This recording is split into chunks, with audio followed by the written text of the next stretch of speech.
Thursday, April 17th, 2098, 4:35 p.m. U.S. Department of Justice Headquarters Building, Joint Base Grissom.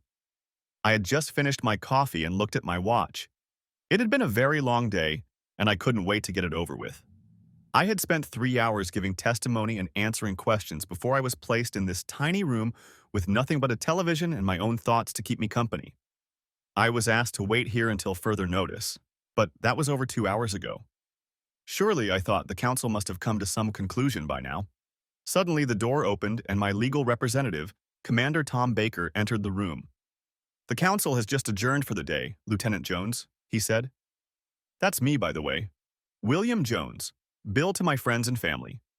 I'm a senior flight lieutenant in the United States Space Corps, which used to be called the Space Force and was formed almost 80 years ago. They want you back at 0800 tomorrow, so you'd better get back to your quarters," Commander Baker said. "And remember, don't socialize with any of the other witnesses in this case, especially not with your wife." "You mean the cheating whore known as my soon-to-be ex-wife, don't you, sir?" I asked. He nodded his head. "Yes, she is," he said. "Come on, Lieutenant, get out of here. And stay out of trouble." "Aye, sir," I said, standing up. I stretched out my legs, grabbed my briefcase, and walked out the door. I got into my tiny electric car and then headed back to the BOQ. That's Bachelor Officers' Quarters, for those unfamiliar with the term. Once I got to my room, I took off my uniform, grabbed a frozen faux meat hamburger, and threw it in the microwave. While it was cooking, I got a beer out of the refrigerator and popped the lid off. When my hamburger was ready, I pulled it out and ate it in 3 big bites, trying not to notice the flavor. They were good for camping or a quick snack, but they were a poor substitute for the real thing, which was getting harder and harder to get. I sat back in my chair and turned on the TV to catch up on the latest news. There was nothing to grab my attention, so I leaned back in my chair and reflected on the past few weeks. Until recently, I had been the weapons officer on the USS Armstrong, the Corps' newest, largest, fastest, and most advanced spaceship. Named for the astronaut who first set foot on the moon in 1969, the Armstrong was considered the most advanced machine built by human hands. It seated 110 officers and crew members and was powered by 2 plasma-ion propulsion systems. It was claimed that Armstrong could reach Jupiter in less than 50 days. In addition, Armstrong had enough firepower to destroy anything that threatened it. In addition to nuclear-tipped cruise missiles, it carried 3 pulse-energy cannons, a railgun, and several short-range mini-lasers that worked very much like the old miniguns of the early 21st century. In short, it was a cool ship, and my hand was controlling all that firepower. Why all that firepower, you might ask? About 45 years ago, one of our shuttles was attacked by an Iranian spacecraft. Unfortunately, the shuttle was unarmed and had no means of defense. A missile fired by the Iranians hit the shuttle from below and destroyed it. Outer space is the most inhospitable environment known to man, so everyone died instantly. We almost started a war because of this incident, but the diplomats somehow managed to avoid it. However, the Space Corps decided that from now on, every manned ship in its fleet would be armored and equipped for combat. Receiving orders to serve on the Armstrong, making its maiden voyage to Jupiter, was all the more gratifying because my wife of 5 years, Tabitha, or Tabby as she liked to call herself, was assigned to the same ship. Unlike me, however, she would serve as the ship's chief pilot. At first, I was beyond excited that we would be serving together on the newest ship in the fleet. It was the first time we were both assigned to the same ship at the same time. We were high school sweethearts who vowed to be exclusive to each other shortly after we turned 18. We both wanted to fly into space and applied to the academy our senior year of high school. We were accepted and got engaged right after high school, planning to get married after graduating from the academy. She got her wish and became a pilot. I did not become a pilot and was assigned to operations and weapons. I was discouraged by this at first, but the more I shot and blew things up, the more I enjoyed it. After graduating from the academy, we got married, each in our dress uniforms. We were assigned to the same base, but unfortunately our missions often kept us apart. It's hard when one spouse is constantly off in space for 2 months or so, but it's even worse when both are doing the same thing. And then sometimes she would go on a mission for 2 months and I would stay home waiting for her. Other times, it was me who went on the mission. There were times when we both left at the same time, but on different missions. Needless to say, we didn't spend much time together, so we made the most of the time we had. Don't get me wrong, I didn't sit at home twiddling my thumbs while she was away. I became interested in a fairly new type of martial arts called GravTac, which was designed specifically for low to medium pressure environments. I had practiced martial arts back in high school and was immediately attracted to it. It required strength, tactical thinking, and knowledge of how objects react in low gravity. In all that time, I never even considered the possibility that Tabby might cheat on me. I always trusted that she would do the right thing, so I never worried about it. Although I was tempted at times, I decided that I would never cheat on the woman I loved. So the thought that she might be seeing someone behind my back never even crossed my mind. I remembered how we used to fantasize about making love in weightlessness, on the moon or Mars. We always said that if the opportunity presented itself, we would definitely try it, at least once. So naturally, when we both received our orders to serve on the Armstrong, it was like a dream come true for both of us. Unfortunately, that dream turned into a nightmare from which there was no way out. My thoughts went back to the day I left. Friday, January 3rd, 2098, Canaveral Launch Complex, Florida. Putting on my spacesuit and launch kit, I said nothing as the technicians seated me in the seat of the passenger shuttle that would take me and 20 others to the orbital dock where the Armstrong was located. As chief pilot, Tabby went up to the first shuttle, which had launched a little over 3 hours ago. I was in the third shuttle that launched that day. It would be followed by 3 more. Sitting next to me was the Armstrong's first officer, Commander Jason Travers, or Bull, as he was known for his size and general demeanor. I knew Bull from back at the academy. He'd been an instructor there when Tabby and I were in school, and back then, he'd been a hard-ass who didn't put up with anyone's crap. He demanded students give 110% and wouldn't settle for less.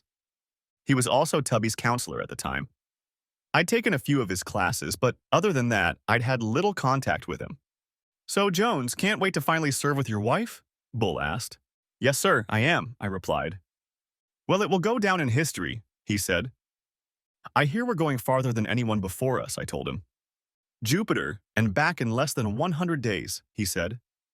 "It's going to be a very interesting mission." I could feel and hear the pumps working beneath us in the rocket that would eventually lift us into the sky, and I knew we would be leaving Earth very soon. Bull knew it too, as did everyone else in the shuttle. We were all spaceflight veterans, so this was nothing new to us. Bull looked around to make sure everyone was ready to leave.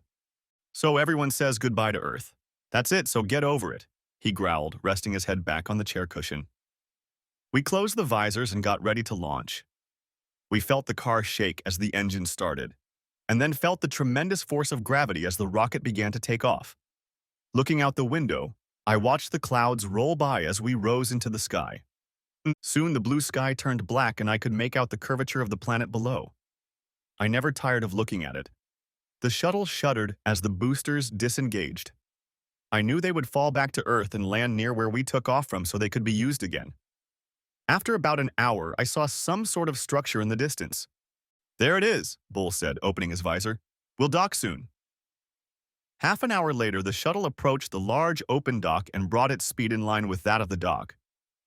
2 large tubular structures emerged from it and made contact with the shuttle. A hiss of air was heard as the pressure in the dock stabilized. "This is it," Bull said. "Prepare to feel the gravity. The ship should now be at a pressure of 0.8 G. I knew from the orientation documents that the Armstrong was equipped with a gravity system that could be adjusted as needed. This would help alleviate the effects of prolonged weightlessness, which included fluid shifts, muscle atrophy, and loss of bone mass. We waited for a signal from the crew, and soon a green light flashed over the hatches.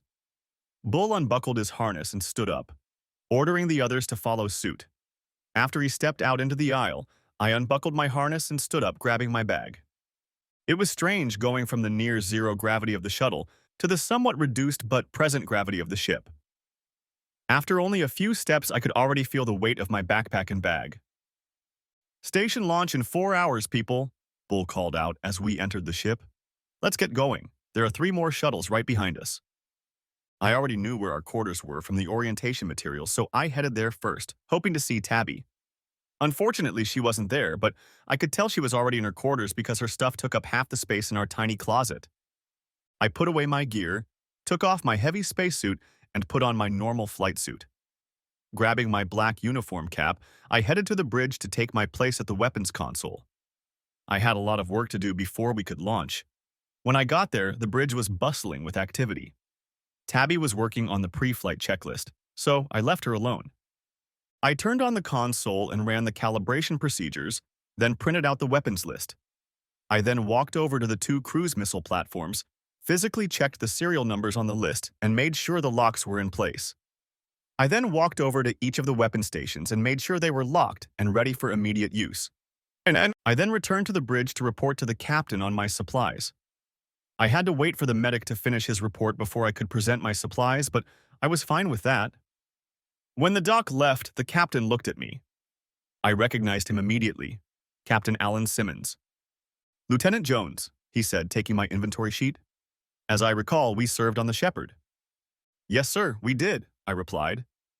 He signed the inventory and we checked our key numbers. Only 3 people had keys to the cruise missiles: me, the captain, and the first officer. 2 of those 3 keys were required to launch the missiles. "Good to have you with us, Jones," he said. "I understand you and our chief pilot are married." Hearing this, Tabby turned and smiled. "Yes, sir, we are," I told him. "Good," Alan said. "It will help make your trip more exciting." "Yes, sir, I hope so," I said, looking at Tabby. She gave me a mischievous smile and then went back to her business. By then, Bull had reached the bridge and was strutting around checking to make sure everything was in place. Bull threw me a look that could freeze a solar flare, and I took it as a hint that it was time to return to my post. "I'd better get back to my station, sir." Alan nodded his head and turned to the next person requiring his attention. I returned to my post and checked that all calibration tasks had been completed. From my perspective, everything was locked down and in perfect order. I knew from my time on the Shepherd that Captain Simmons liked to have impromptu weapons drills and target practice from time to time, so it was important for me to be ready to lock and load weapons at a moment's notice. It was also important that the targeting system always remain calibrated. Generally, once calibrated, the system stayed that way unless there was a major malfunction or someone tampered with it. Nevertheless, each shift began with a calibration check.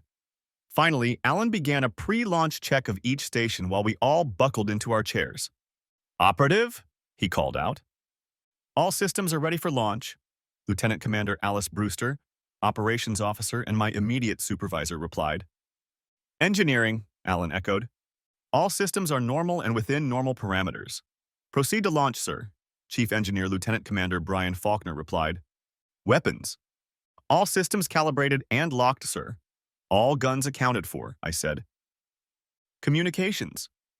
Communications 5x5, sir," Lieutenant Commander Denise Simpson, the senior communications officer, said.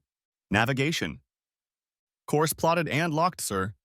Estimated time of arrival at Mars Station is 440 hours, reported the senior navigator, Lieutenant Ryan Halcomb, whose console was next to Tabby's console at the front of the bridge. "Number 1. All personnel are in place and accounted for, sir. All stations are ready to go," Bull reported from his console, located just behind and to Alan's left. Alan nodded his head and pressed a button on the console in front of him. "Houston, this is Armstrong, requesting launch authorization." "Launch authorization granted, Armstrong." "Godspeed," came a voice from the communications speaker overhead. Alan nodded his head and pressed the button on the console again. "Roger that, Houston," he said. He pressed another button and spoke again. "Spaddock, this is Armstrong. Launch authorization has been received. Shut down and retract all lines." "Copy that, Armstrong. Lines retracting." We heard a few sharp sounds and realized it was the lines retracting. From that point on, we were on our own. After a few moments, we heard confirmation that all lines were fully retracted and the ship could move forward. "Start the engines," Alan ordered. "Engines are running," Brian replied. "Take us out, helmsman. Nice and easy. Don't scratch the paint," Alan said with a smile. "Aye, sir," Tabby replied as she pulled 2 levers and took hold of the control column. The ship slowly began to move forward, and I could see the exit from the spaceport getting closer. I knew we were only running on maneuvering thrusters at this point. Firing the ion fusion plasma thrusters inside the space dock would do serious damage to both the dock and Armstrong. Soon, we were away from the large structure. The space dock is ready, Tabby said. From here, we'll spiral down from Earth orbit to a point between the Earth and the Moon, where we'll fire two large engines. Q-Spot, it was called, and I could see the tracking on the navigator's console from where I sat. An hour later, the navigator pronounced, "Estimated time of arrival at Q dot is 2 microns, sir," Ryan said. "The road is clear." That meant the forward sensors had not detected any debris or organic material, such as rocks, in our path that could damage the ship. "Acknowledged," Alan said. "Engineering." "Engines warmed up and ready, sir," Brian said. Alan pressed a button on his console. "Houston, Armstrong, approaching point Q." "Approaching point Q. Repeat, Armstrong." We all watched the countdown timers on our consoles and got ready.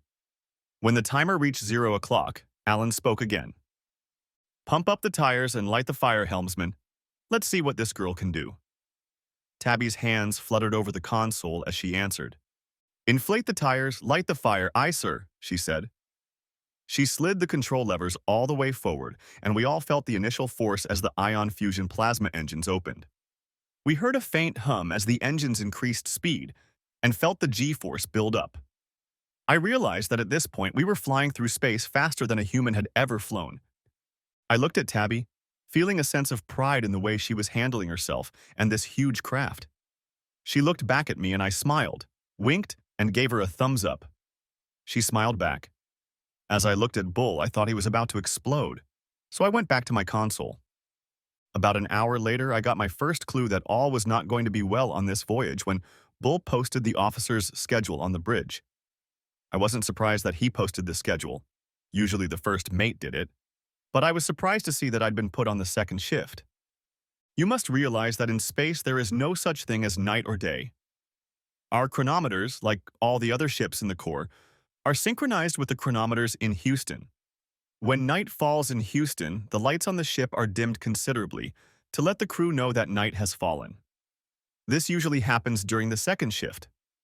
Hull bridge officers usually work 12-hour shifts. Thus, there are two shifts, first shift and second shift.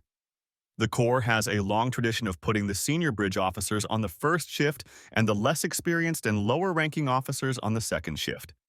This is not spelled out in any way, and the first officer has quite a bit of leeway in this matter.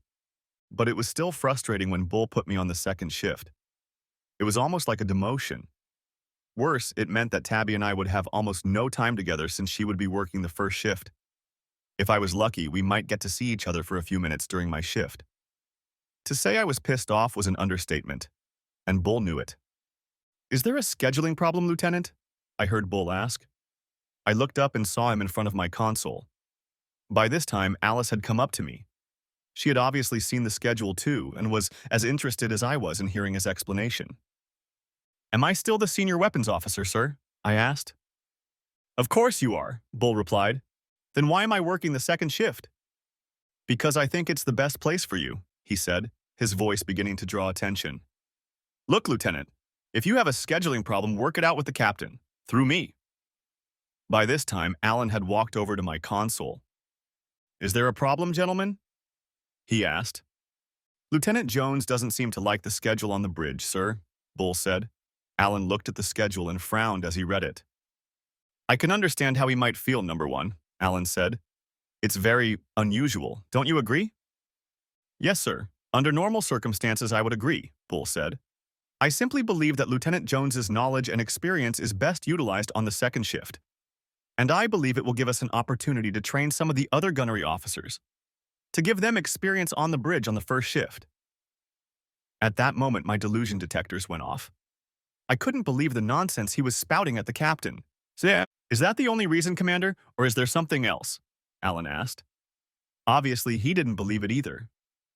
"If I may, sir, I'll speak freely," Bull said quietly. "Always, number one," said Alan. "I've never been a big fan of spouses working on the same ship, especially in such close quarters. I don't want either of them distracted from their duties." "That's what I thought," Alan said. I understand your feelings, but I won't let this tour affect their morale. Make sure they spend time with each other, do you hear me? Yes, sir, Bull said. Alan looked at me before he spoke. Can you do that, Lieutenant? Yeah, he asked. Yes, sir, I said. He nodded his head. Good, carry on, all of you, he said before walking away. Bull stared after me for a moment and then a smirk appeared on his face. Don't worry, Jones. I'll keep an eye on your wife, he said before walking away. I looked at Alice and was about to say something, but she put a finger to her lips. Don't say anything, Bill, she said. We'll talk later. Go ahead, I'll call Lieutenant Robinson. Yes, ma'am, I said quietly. I glanced over at Tabby and noticed that she was trying to focus on some place on her console. I could see that her face was flushed, but I wasn't sure if it was from embarrassment or guilt. I turned and walked off the bridge, feeling more embarrassed and humiliated than I ever had on the ship. Something about it stank to high heaven. I headed for the galley, hoping to get something to eat. It wasn't the usual mealtime, and I knew they wouldn't have anything special, but I needed something in my stomach. Not much in stock right now, Lieutenant, said the man behind the plexiglass partition. All we have are hamburgers made of artificial meat. They taste crappy, but they're guaranteed to fill you up. Sorry. That's enough for today, I said. I'll take one. He took one and put it on my tray. He held out a small package of flavored ketchup. Would you like some axle grease to make it more flavorful? He asked with a smile. Sure, why not? I said, taking the package. Thanks. Anytime, Lieutenant, he said. I grabbed a small bottle of chocolate milk and headed to a vacant table. I ate the burger, slathered the flatbread with ketchup, and chugged the milk. The commander was right. It tasted like shit, but I was full, and the ketchup made it taste a little better. I put the tray away, threw the trash in the container, and headed for my quarters. I laid down on my shelf and tried to sleep, but I couldn't. I wondered what Bull was really up to. What did he mean about looking after Tabby? I tossed and turned for about an hour, but I couldn't settle down. Frustrated, I finally got up and put on my workout clothes, a t-shirt and shorts. I put on my shoes and socks and headed for the small gym on one of the lower decks. Once there, I was relieved to see that I was alone. Good, I thought. This will give me a chance to vent my frustration without talking to anyone, which I didn't think I could do without losing my temper. I stretched a little, then did a little workout on the treadmill and the weight machine. Then I went to the gravity regulator on the wall and lowered the gravity in the room to 0.4 G. I immediately felt the difference. I spent the next half hour practicing some of the GravTac techniques I had learned before leaving Earth. By then I was sweating profusely and felt like I could finally fall asleep. I put the GravTac back in place and returned to my quarters. I showered in the tiny shower room, set my alarm clock, and lay down. I fell asleep in the blink of an eye. When the alarm rang, I got up, showered, shaved, put on my uniform, and headed to the galley for a snack. It was much better than the faux meat hamburger I'd had before. I got to the bridge just as Tabby was leaving. Hello, stranger, I said when I saw her. She looked up at me and smiled. Hi, she said. Listen, I didn't get a chance to tell you, but I think you did a hell of a job with the launch, I said. Thanks, she replied to me. Look, maybe I'll come over on my lunch break and we can spend some time together, I said. I could see the wheels turning in her head and thought she was going to make me an excuse as to why it wouldn't work. Thankfully, that didn't happen. Sure, I'll set the alarm, she said. Maybe you can eat me instead of one of those fake burgers. Works for me, I said. I'll see you in 6 hours. I'll be there, she said and gave me a quick kiss. I love you. I love you too, I told her. I watched her walk away and thought that maybe we could make it work. Turning around, I saw Bull's smirking face.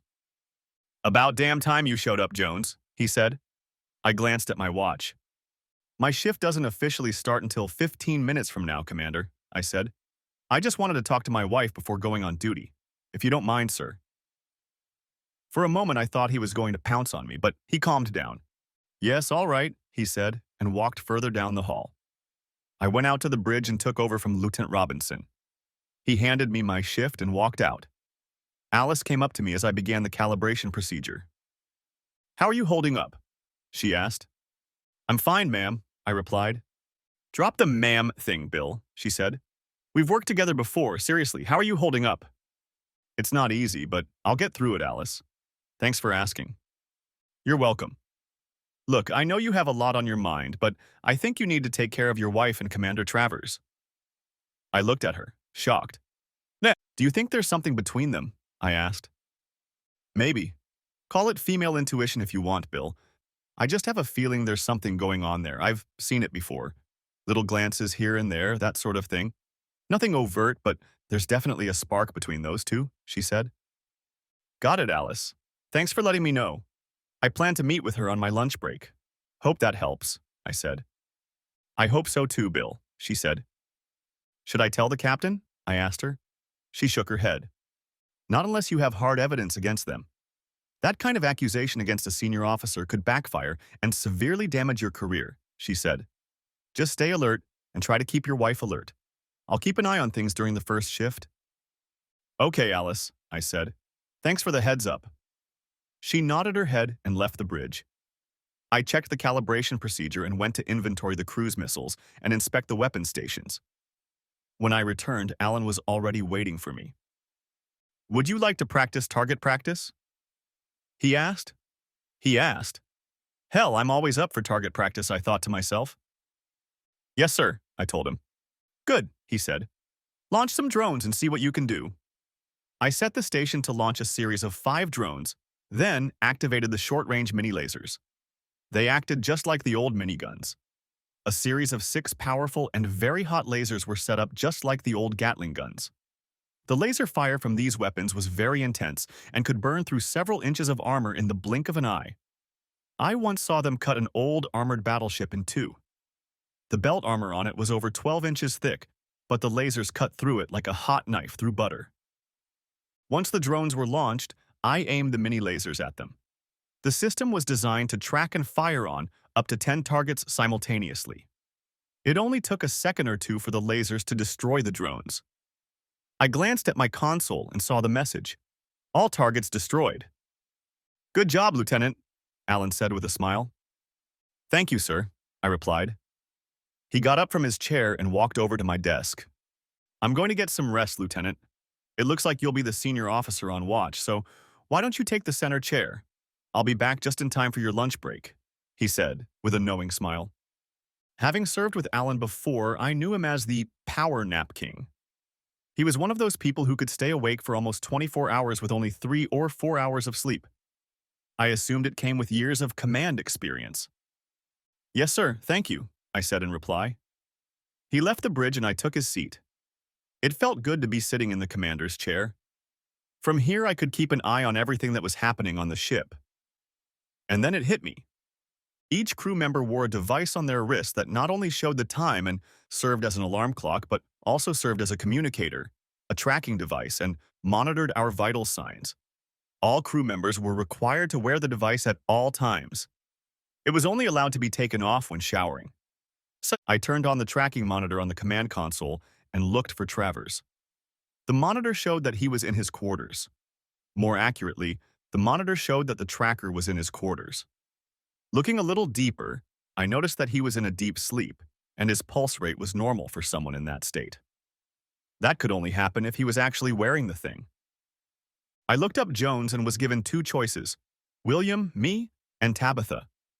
I chose Tabitha and saw that her beacon was in our quarters. Good. Like Bull, her beacon showed that she was asleep, and the readings were normal for someone in that condition. I thought about accessing the history of both trackers, but realized I would need a command or medical password to do so. Since I had neither, I couldn't tell if the 2 of them were doing other, more strenuous activities. But what I saw was enough, I thought. It would be very difficult for the 2 of them to fake something like this, so I turned off the tracking monitor and went about my business. I looked around the bridge. Everyone was busy in their seats and working hard. It was like I wasn't even here. I went back to my console and reviewed the checklist. So far, everything was working within normal limits. We were due for a course correction in about an hour, but I knew it was already programmed into the navigation system and would be done automatically. The communications officer on watch was in constant communication with someone in flight control in Houston, and I knew that I would not have to intervene unless a situation arose that required the captain's immediate intervention. The engineer on duty was closely monitoring the condition of the engines and the ship's vital systems. The helmsman and navigator closely monitored the ship's flight, making sure that the upcoming course correction would go smoothly. I made the necessary log entries for the hour and walked over to the weapons console to make a quick check. Everything seemed to be in order, so I walked back to the center chair and sat down. About 2 hours into the shift, Petty Officer Marks went around to all the stations collecting drink orders for everyone. We were allowed to drink in our seats, but on the condition that they were covered and straws were used.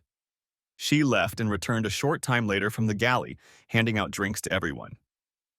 A few minutes before I was due to start lunch, Alan returned, and I conceded the big chair to him, briefly recounting the events that had transpired so far.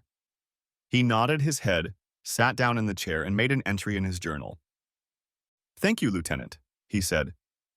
"Why don't you go on your lunch break?" he added with a slight wink. "Yes, sir," I said as I left my post. I headed towards the cabin that Tabby and I shared and stopped right in front of the open hatch. I took a deep breath and stepped inside. She had just woken up. The alarm clock had rung. "God, she's so beautiful," I thought, stepping toward her. "Are you ready for dinner?" she asked defiantly. I smiled and sat down on her bed. "You know you're ready," I said and started kissing her. Then we made love. "God, that felt so good," she said. "I really needed that." "Me too," I told her. "I missed you." "And I missed you too. I love you so much." "I love you too," I replied. "You better get cleaned up and get on the road," she said. "You haven't even eaten yet." I looked at the time and saw that it was about 40 minutes until the end of break. "Yeah, you're right," I said. "Do you want to do it again, maybe on your lunch break?" "Sure, why not?" she said with a smile.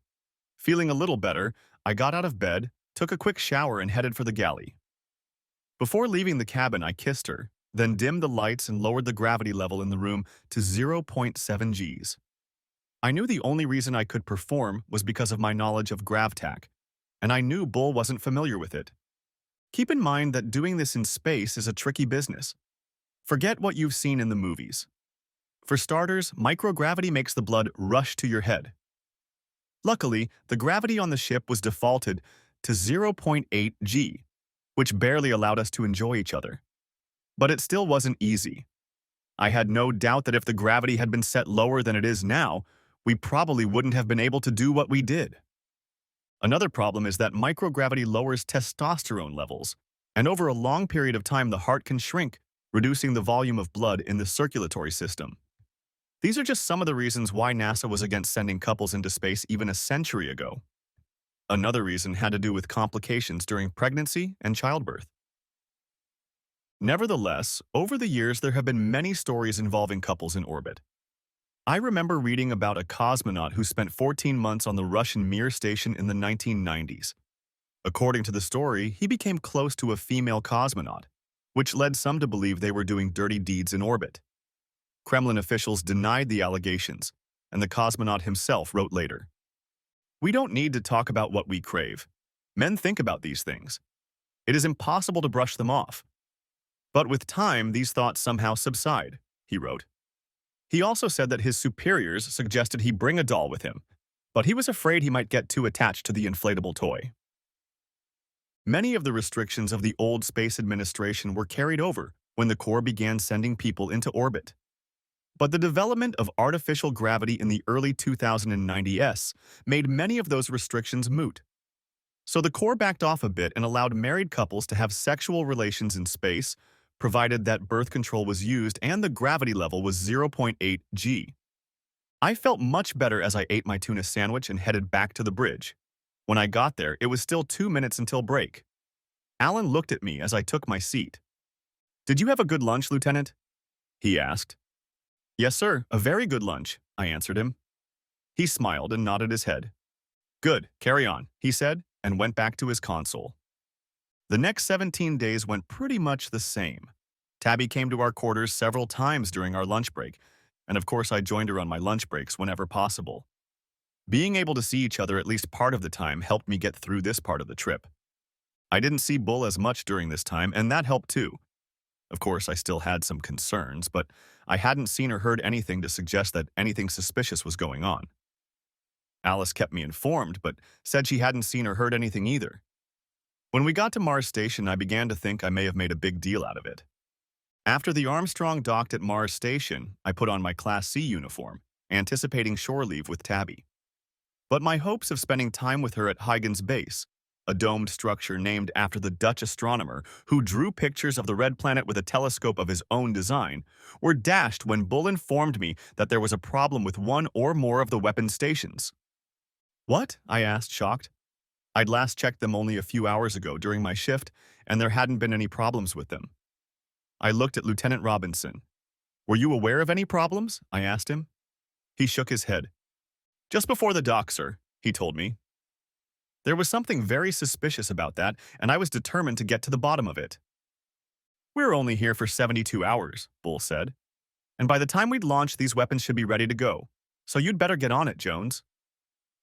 I looked at Tubby and shook my head. It'll be okay, honey, she said with a sad expression on her face. We'll still have a chance to visit Huygens together. I'll bring you a souvenir, okay? Bull grinned. Don't worry, Jones. I'll keep an eye on your wife, I promise, he said. Yeah? I'm sure you will, you son of a bitch, I thought. At that moment, Alan walked over to us. Said, So are you guys ready to relax on the beach for a while? He asked. Yes, Bull replied, but Jones needs to take a look at the weapons systems. Is there a problem? Alan asked. The calibration of the two mini lasers is off, sir, said Robinson. When did this happen? Alan asked. I spotted it before I cordoned off the station, sir, said Robinson. Alan frowned and looked at me. Then you'd better take a look, Lieutenant, he said. I'll look at them with you if you don't mind. Not at all, sir, I said, glancing at Bull. I appreciate it. I'll stay and help, Lieutenant, Robinson said. Thanks, Robinson. I appreciate that, I said. Well, I guess we better get to the station before all the shuttles leave, Bull said. Tabby looked at me sadly, but didn't say anything. Do it, number one, Alan said. Bull and Tabby turned and walked away. I couldn't help but notice that she never told me she loved me or that I would see her later. I turned and looked at Alice.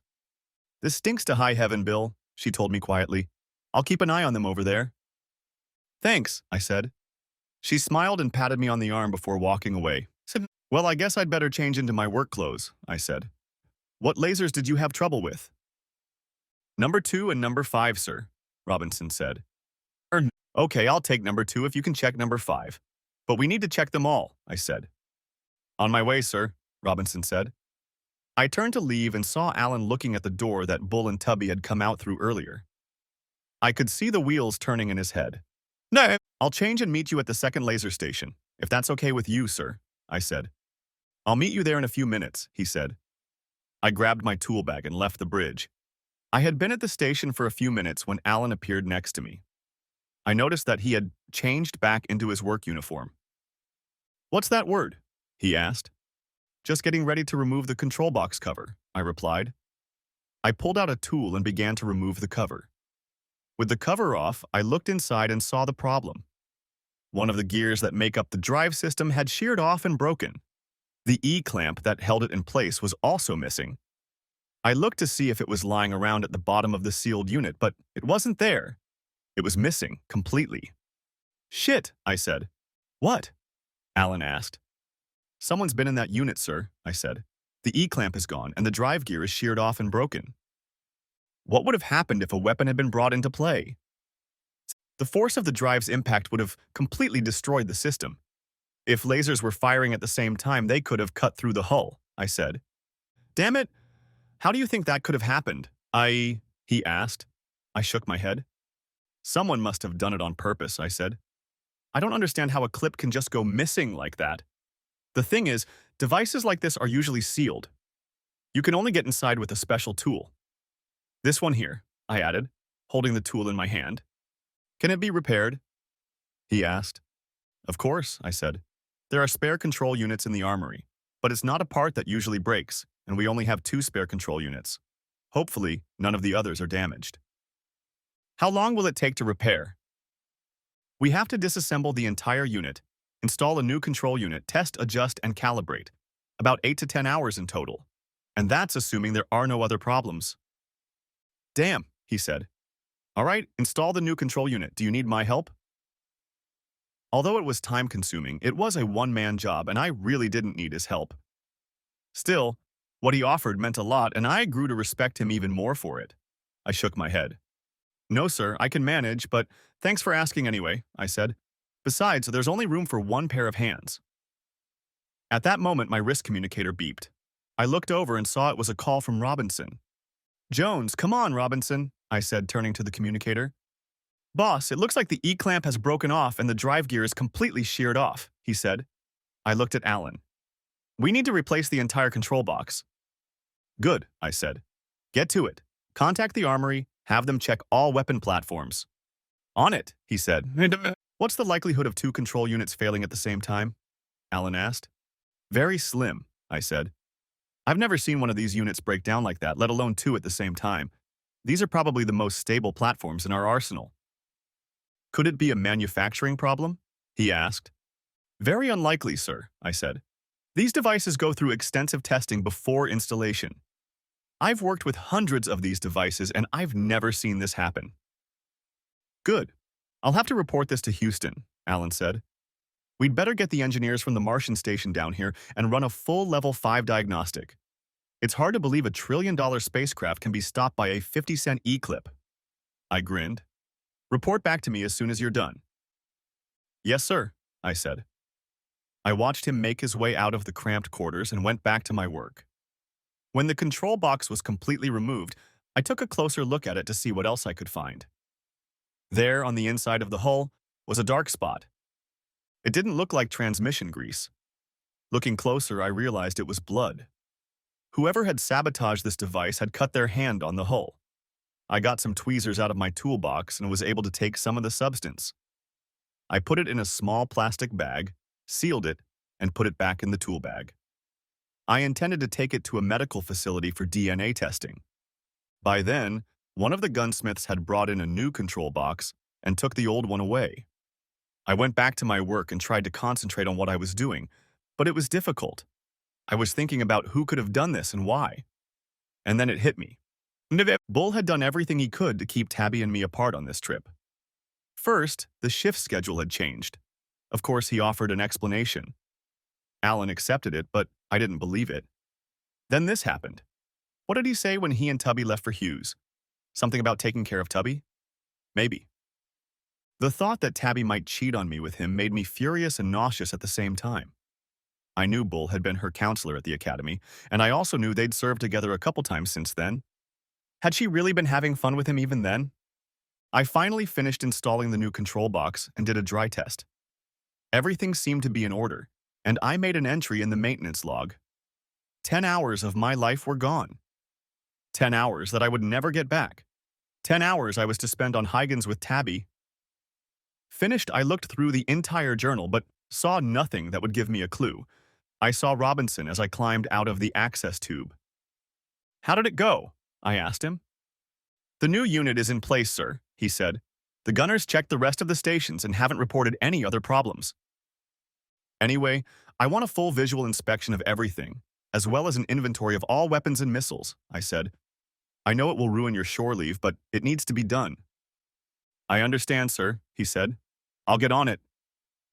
Thank you, I said. He nodded his head, smiled, and turned to his work. On my way to the bridge, I stopped in sickbay and spoke to the corpsman on duty. How are you doing, Lieutenant Jones? The older woman asked, as I entered. Do you agree to do a DNA test? I asked. We have the equipment, but the final analysis must be confirmed by a certified lab, she replied. Why do you ask? I pulled out my sample and held it out to her. I need to know whose blood this is, I said. Can you do that? Sure, she said. It'll take a few hours and we'll need to compare it to the DNA we have. Why would you want to do that? I really can't go into that right now, Chief, I said. I just need to know who she is, and I need you to keep it under wraps. She looked at me in surprise. Okay, Lieutenant, she said. I'll look into it and send you a message when I have something. Thanks, Chief, I owe you one, I said. Damn right, sir, she said with a smile. She was quite attractive, and for a moment I wondered what she looked like without that uniform. But only for a moment. After that, I headed to the bridge to make my report. Alan was standing at the hatch leading to his ready room when I got up to the bridge. "Fixed it?" he asked. "Yes, sir," I replied. "Lieutenant Robinson is checking the rest of the systems now." "Good. Step into my office, if you would be so kind," he said. I walked into the ready room and saw Alice with Lieutenant Commander Carson, the ship's senior security officer. When Alan entered the small room, he closed the hatch and sat down in his seat. "Thank you for showing up so quickly," he said, looking at Alice and Commander Carson. "I'm sorry to interrupt your shore leave, Alice, but it seems we have a situation here and I need you and Commander Carson to resolve it immediately." "No problem, sir," she said. "Looks like we have a saboteur on board," Alan said. "Two of our weapon systems appear to have been sabotaged shortly before arriving at Mars Station, and I've been tasked by Command to conduct an initial investigation. I've also been assigned to contact the Core Criminal Investigations Division on Huygens. They won't be able to get anyone here for at least 36 hours, so you have that time to find out everything you can. I'm temporarily giving you both access to the entire tracker history.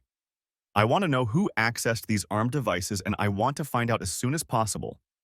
I want this investigation to be thorough but discreet. Do you understand me? I don't want the crew members to find out," he said. "We understand, sir," Commander Carson said. "In the meantime, the engineering team from Mars is running a full diagnostic of the ship on Level 5. It's going to take about 72 hours. Command doesn't want us heading out with a possible saboteur on board, and I agree with them. It's quite possible the mission will be cancelled," Alan said. "Any questions or comments?" "Just one, sir," I said. All eyes turned to me. "Yes, Lieutenant?" Alan asked. "I found blood on the control box housing I replaced. I took a sample to sickbay for DNA analysis," I said. "Good idea," said Alan. "I'll swing by sickbay. Who did you give the sample to?" "To Chief Benson, sir," I said. He nodded his head in acknowledgement. "Good. I'll talk to her when I get there. Thank you. Anything else?" We all shook our heads. "Dismissed. You have a job to do." "Yes, sir," Commander Carson said. We left the ready room and I locked my tool bag on the weapons console. I was about to leave the bridge when Alice called out to me. "Yes, ma'am," I said, giving her my attention. "That's Bill, I've been watching Tubby and Commander Travers for a while. I'm sorry, but I think they know each other too well, if you know what I mean," she said. She pulled out her cell phone and showed me the pictures. I was shocked by what I saw. Tubby and Bull were walking into the club hand in hand. Alice had pictures of them dancing and drinking, acting like two teenagers on a date. There was the usual flirting and touching, and Alice had pictures of them kissing. Then she showed me pictures of them walking into the hotel. It didn't take a scientist to figure out what they were doing there. "I'm sorry, Bill," she said quietly. "I thought you should know." "Thanks, Alice," I said, holding back tears. "Are you going to report this to the captain?" "You know I have no choice but to report it," she said. "But I thought you should be the first to know." "I appreciate that," I said. I left the bridge and caught up with Robinson. We finished sorting out the rest of the systems and took inventory. My shift was over and I went to the galley for a snack, then went back to my quarters and tried to sleep. It wasn't easy, with images of Tubby and Bull running through my mind, but I managed to get through a few hours. I woke up, showered, dressed, and was about to leave when Tabby came into the cabin. She looked rested, and her face was shining. "Did you have a good time?" I asked in a neutral tone. "Yes, as a matter of fact, I did," she replied. "We just got back. I'm sorry you weren't able to join us. Maybe next time." I just looked at her. "What's going on? I saw all the engineers at the station." "Maintenance," I said. "So what's on your agenda?" "Well, I'm going to lie down for a while. I'm really tired and I'm off duty for the next 12 hours. Are you going on duty now?" "Yes," I said. "Have you been able to solve this little problem?" "I think so." "Good," she said. "You know I missed you out there." "Really? That's not what I heard," I said. "What does that mean?" "I heard you and Bull had a good time without me," I said. "Is there anything you want to tell me?" "We danced a little," she said. "Had a couple drinks each. But that was the end of it." "Nothing else happened?" I asked. "Of course not," she said, feigning shock. What makes you think so? Nothing, I said. I have to go to work. I headed for the door, but Tabby stopped me. She tried to kiss me, but I turned away and she kissed my cheek. Bill, you know I love you, she said. What's going on? You tell me, I said. I walked out of the cabin without giving her a chance to answer. Who is this woman? I asked myself. Did she really think she could come to me right after sleeping with another guy and expect me to act like nothing terrible had happened? Did she really think I wouldn't be able to discern her lies?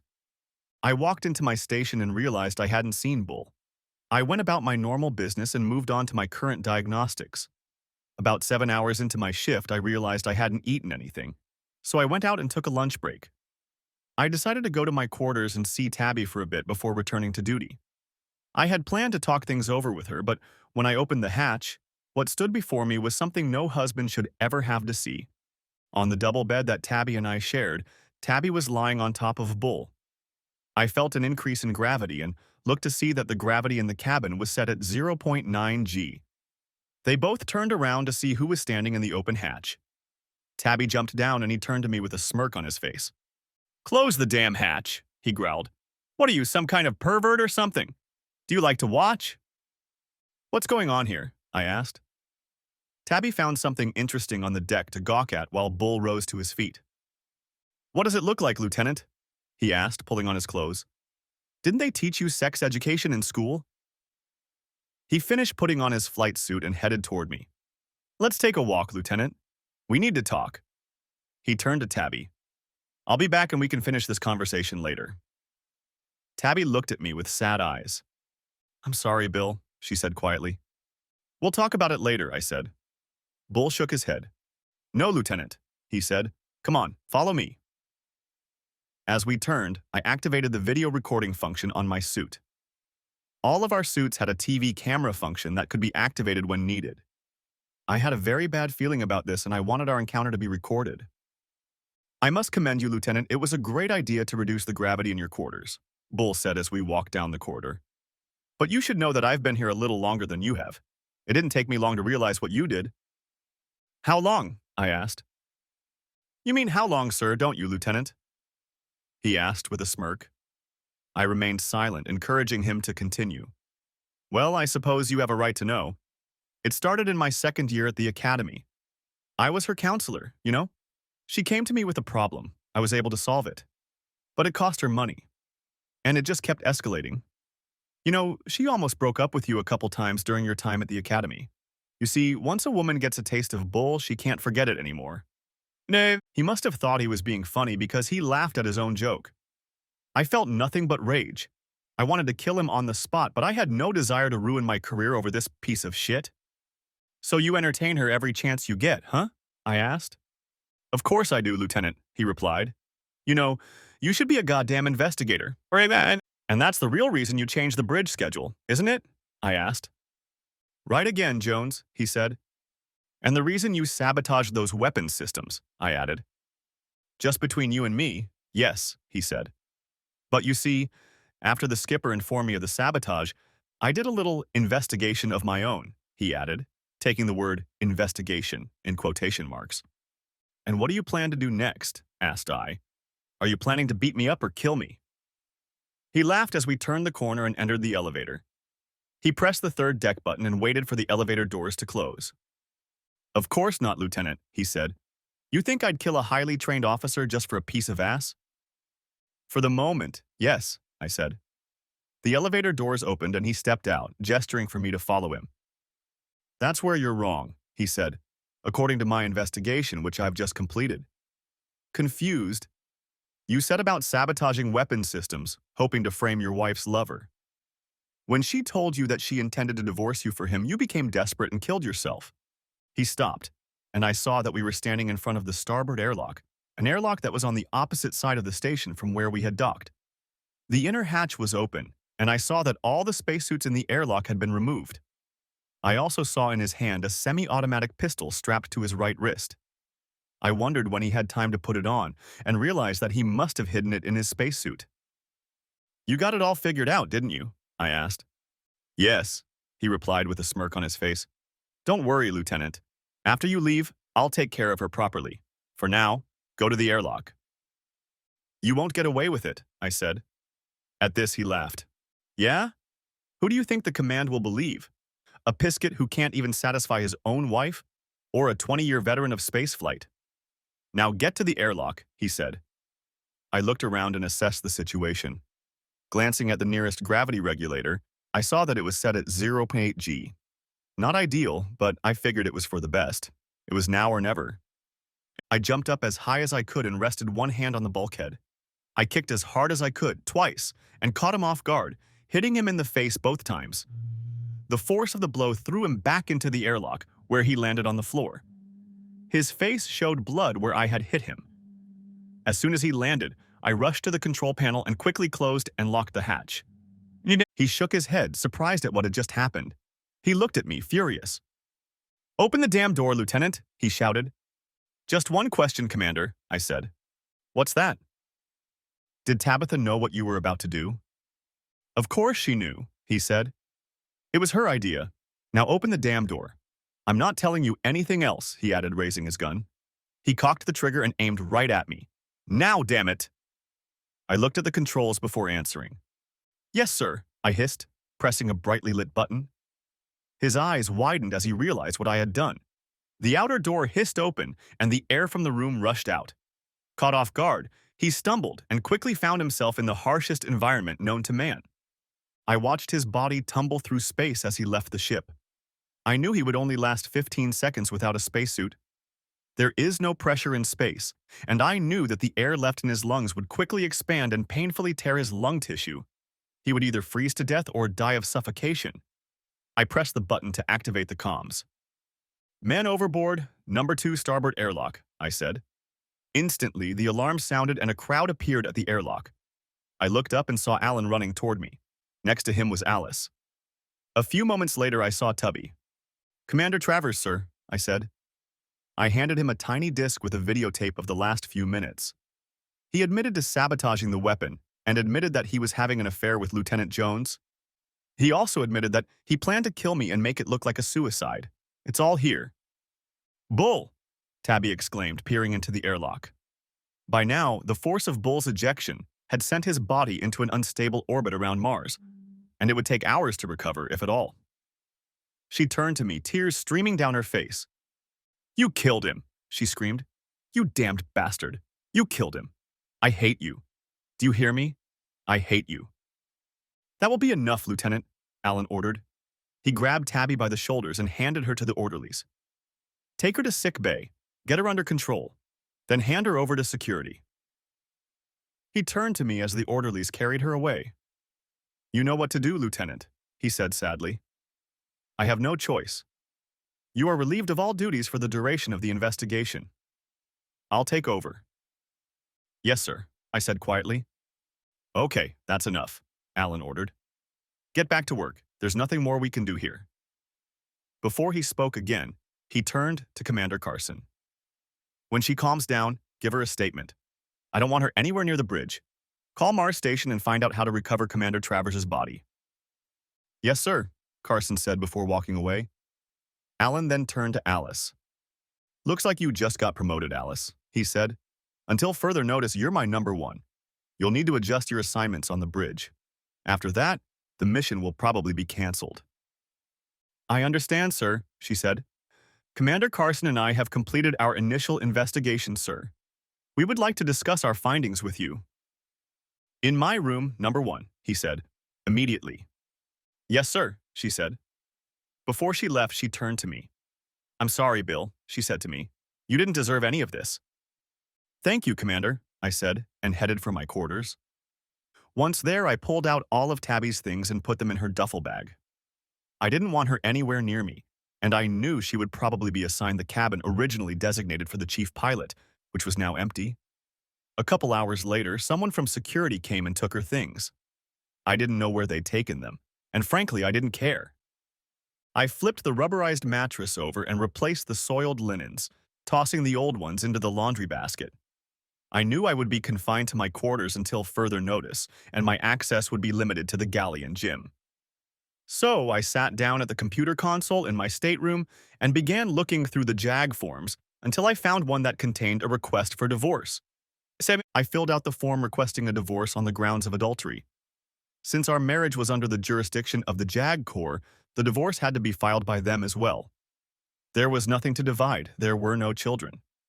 We each had the same paycheck, so there was no support.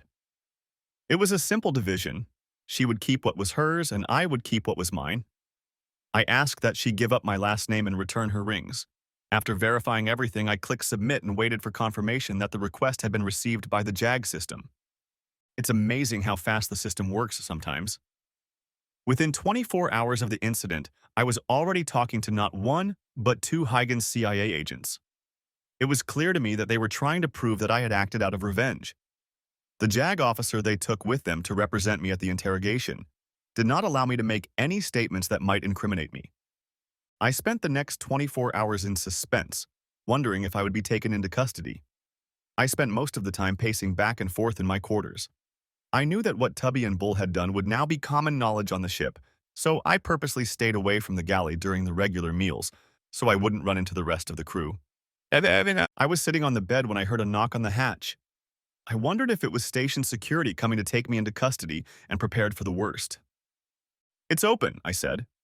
When the hatch opened, I saw Alan and Alice standing there. I turned my attention to them as they entered the small room.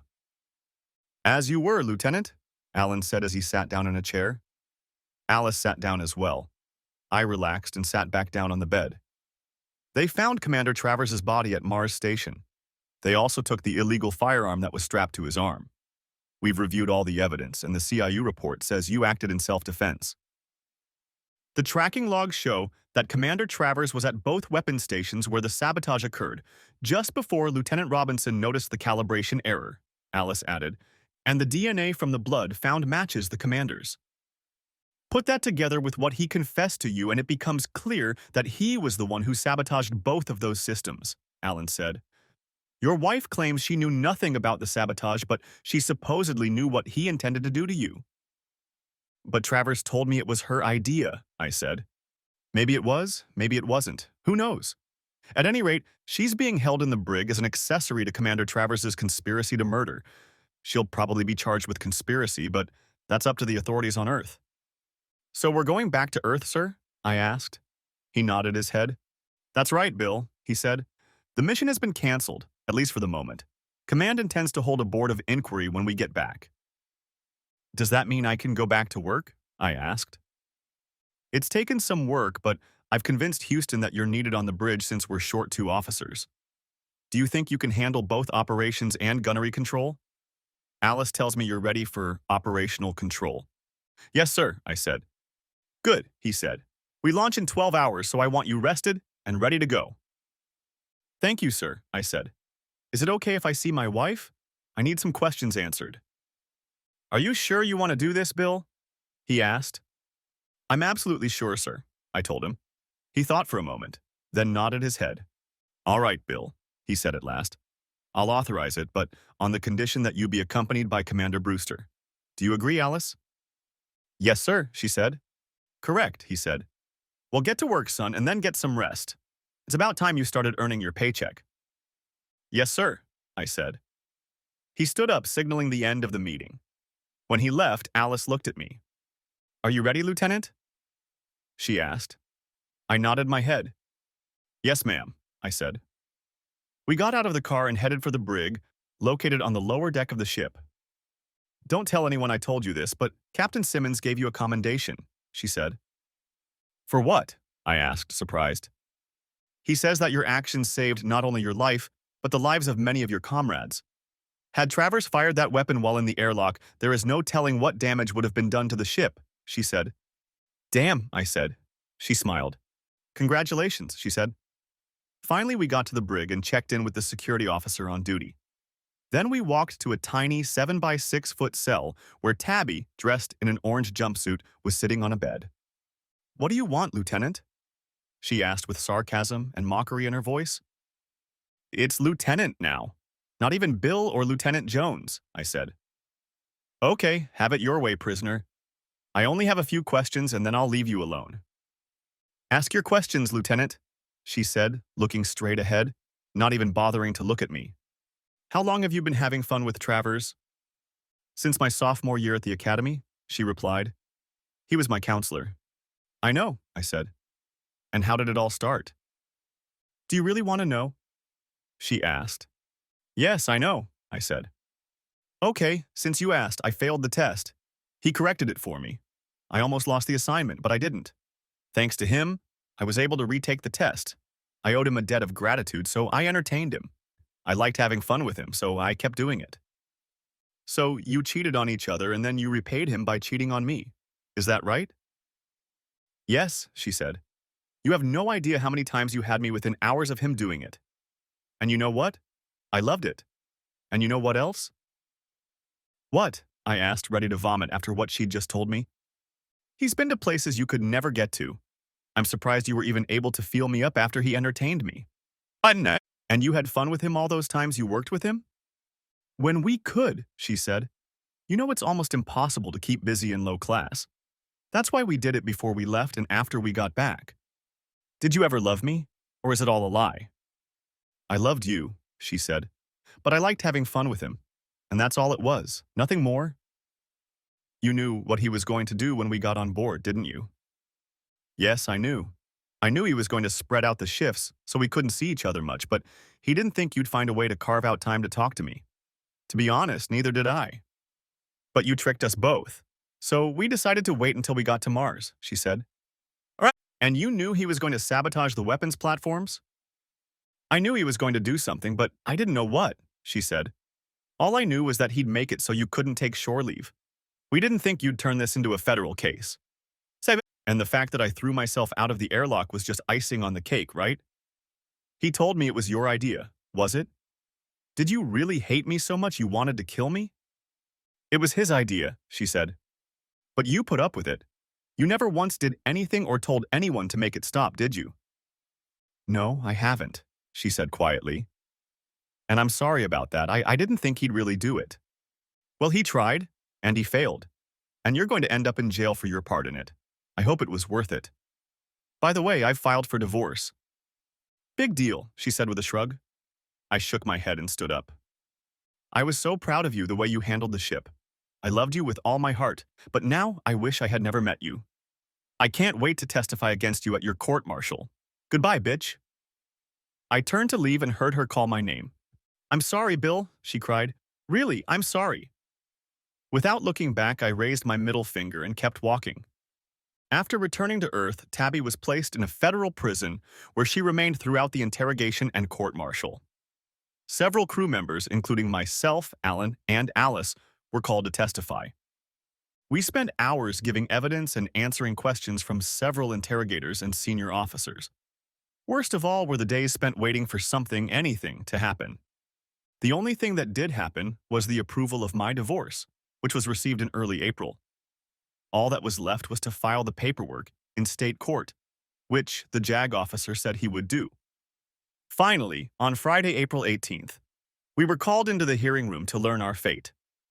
Alan, Alice, and I sat in one row, and Tabby was brought out into the audience. Like us, she was in uniform, but unlike us, she wore chains around her ankles and wrists. 2 armed prison guards in black uniforms accompanied her, ready for action. We all stood as the council members were ushered into the hall, their uniforms adorned with ribbons and gold braids denoting their rank. Admiral Cartwright, the senior member of the council, opened the meeting. Please be seated, he began. Let me begin by saying that this is simply a council of inquiry, not a court of law. Our job is to find out what happened and make recommendations so it doesn't happen again. He then read the board's summary of what happened during the Mars mission. He concluded simply by saying, in summary, Commander Travers' personal agenda overrode his duty to his ship, captain, crew, and the Corps, resulting in a violation of the law, not to mention a number of established protocols. As a result of his actions, many of those who served aboard the Armstrong were put in danger and the ship was put out of commission, he said. He turned his attention to me. Senior Lieutenant William Jones, he said. Hearing my name, I froze in place. He stared at me for a moment before continuing. Lieutenant Jones, the board has reviewed all of the evidence in this case and has concluded that your actions not only saved your own life, but quite possibly the lives of many of your shipmates as well. In addition, your diligence, initiative, and attention to detail were instrumental in detecting and eliminating deliberate sabotage that could very easily have cost the lives of many people, not to mention a $1 trillion spaceship. This board has reviewed your record, and we agree with Captain Simmons' assessment. As a result, we have approved his recommendation that you be awarded the Distinguished Service Medal. In addition, we believe that your talents will be of great benefit to the Corps in our future endeavors. You can expect your order to arrive at the Spacecraft Advanced Operations School for classes that will begin June 1st. Congratulations and best of luck. Thank you, sir, I said. The Admiral nodded his head and turned his attention to Alan. Captain Alan Simmons, he said. Alan stood at attention. Please understand that the Council believes that you have done the best you can under the circumstances. We understand your desire not to undermine the authority of senior personnel in the eyes of the crew, and frankly, none of us have ever faced a situation like this before. However, as captain and master of your ship, you are directly responsible for everything that happens on it. I understand, Admiral, Alan said. The Council agrees that you should remain in command of the USS Armstrong, but there is a note to that effect in your personnel file. The Armstrong is currently undergoing modernization and a new crew will be assigned. We agree that Lieutenant Commander Brewster would be a good choice as first officer. Therefore, the Council recommends that she be immediately promoted to commander and assigned as first officer. You can expect a new set of mission orders shortly, he said. Thank you, Admiral, Alan said. The Admiral then shifted his gaze to Tabby. Senior Lieutenant Tabitha Abernathy, he said, calling Tabby by her maiden name, which she had to take after her divorce. Tabby stood up as the others did. It would be an understatement to say that this board is very disappointed in you. Not only have you dishonored your ex-husband, you have dishonored your uniform and the service as a whole. Your actions in this whole sordid affair, no pun intended, may well have jeopardized the lives of many of your comrades, including your ex-husband. As a result of the statements entered into the record by both you and Commander Travers, we were forced to evaluate your entire record, including your work at the Academy. We have been able to confirm that Commander Travers, acting as your counselor, intervened to help you pass the test you initially failed. Had he not intervened on your behalf, you likely would not have passed the test and would not have received your commission. Of course, your record as a pilot has been exemplary, but we can't help but believe that you should not have gotten your commission to begin with.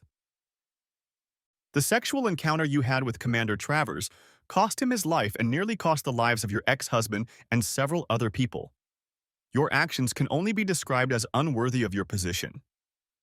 We realize that you are currently facing court-martial for your actions, but this board has recommended to the Personnel Office that you be stripped of your commission and demoted in rank and pay to an E1 crewman.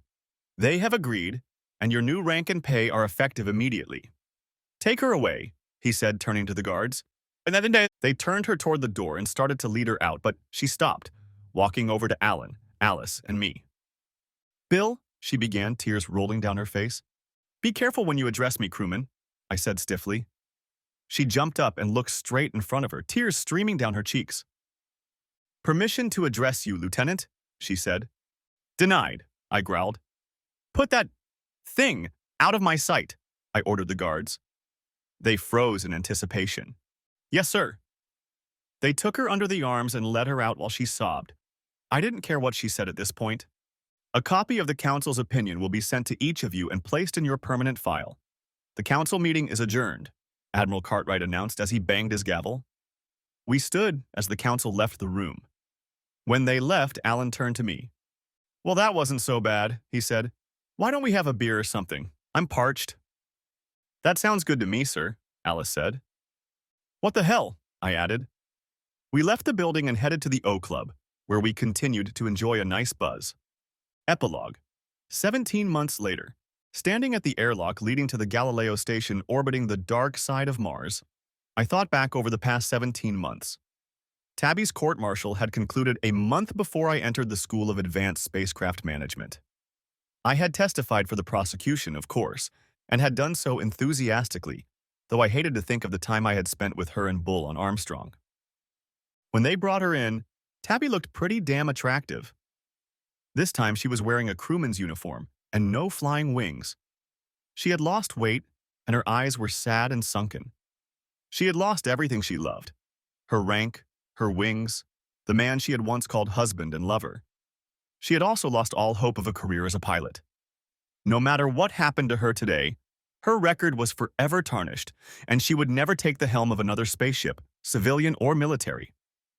The members of the court-martial entered the courtroom, and we all stood until we were told we could take our seats.